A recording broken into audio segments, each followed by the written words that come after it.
Hi, awesome teachers. This is Mrs. Stout with a short informational how-to video for you.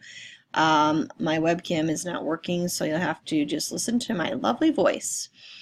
Start at homeoftheshamrocks.org. This is a tutorial on how to use Powerschool, update your grades.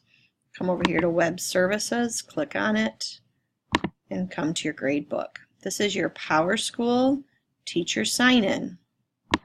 You were issued a sign-in from an email from Tarika Bergen. If you don't remember your sign-in or you're having problems with your sign-in, she is the one to contact.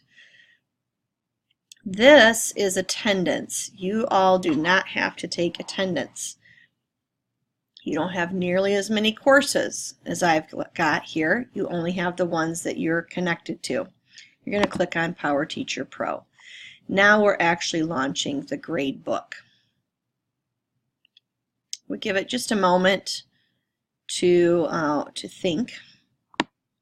I'm trying to pull my screen over just so you can see my left side there. Okay, so at the top here we've got our choices. We can choose which course we want to enter the grades for. And where do I know some people are? So I have some students in Algebra 1.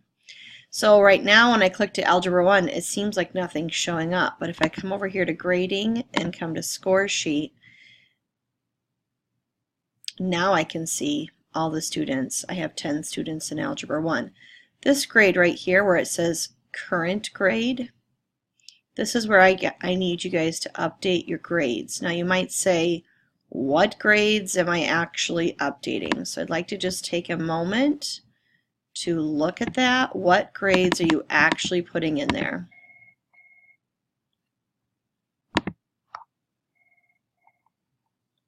All right, let's look at that together. You're going to be going to your Edgenuity to pull those grades. I'm going to go ahead and bring this guy over here. All right, now my screen's a little bit small. I do recommend a split screen when I'm doing this work. So I'm going to go Reports, Dashboard. Now we mentioned that we're going to work on Algebra 1. Just pull that back up.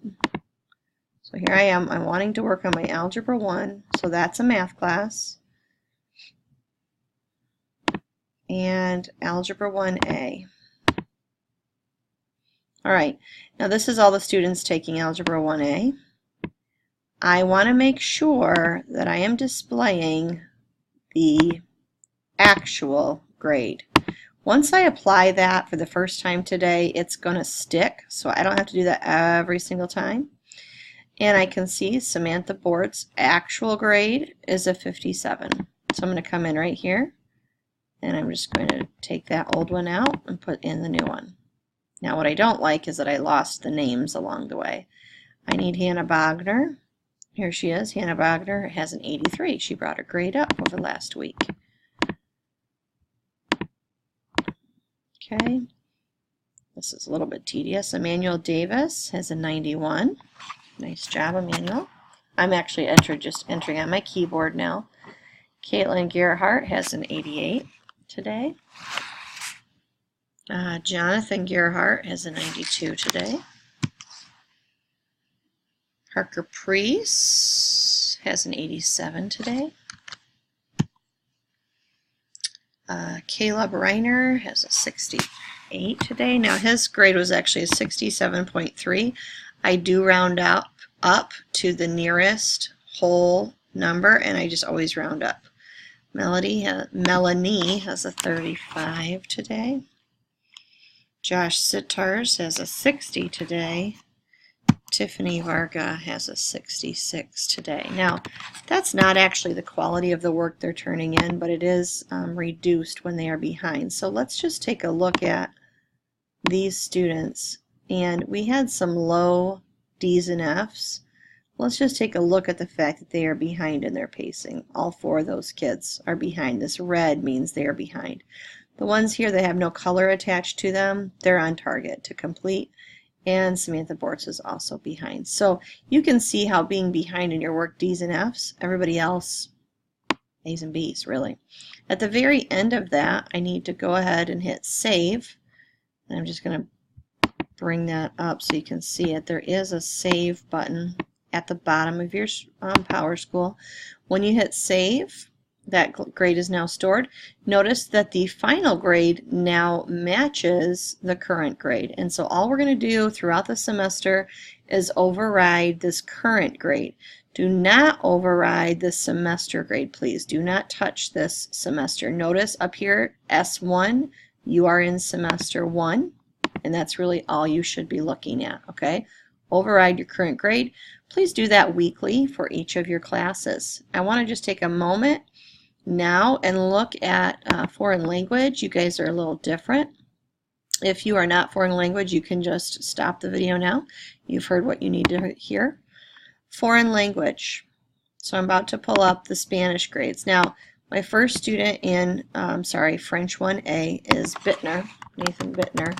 This, I have to go a little bit different process. I'm going to grab my first kid in there.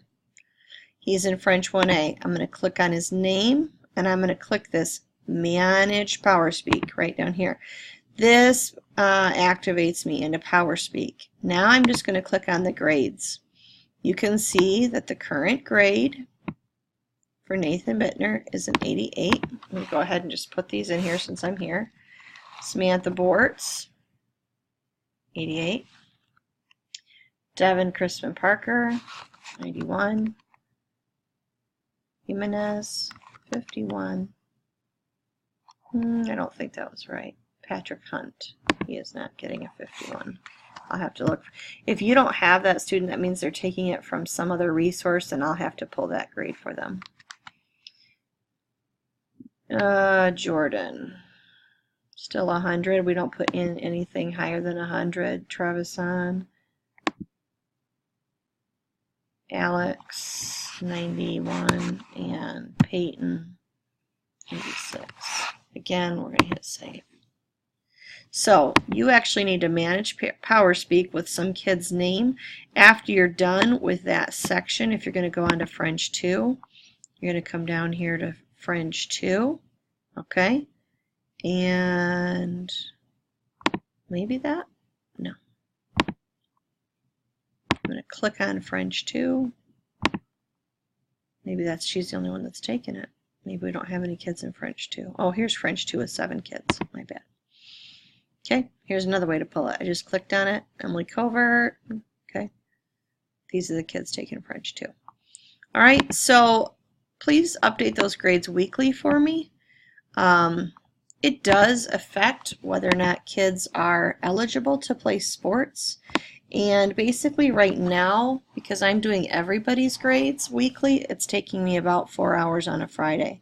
So I would love for each of you to do a little piece of that work. And what you'll be doing for me, in effect, is I can work on math with the students that I need to work on math, okay, instead of just doing data entry. All right, so this has been an awesome video. I hope that you guys will be able to figure this out. If you have any questions, call me or email me. Thanks so much.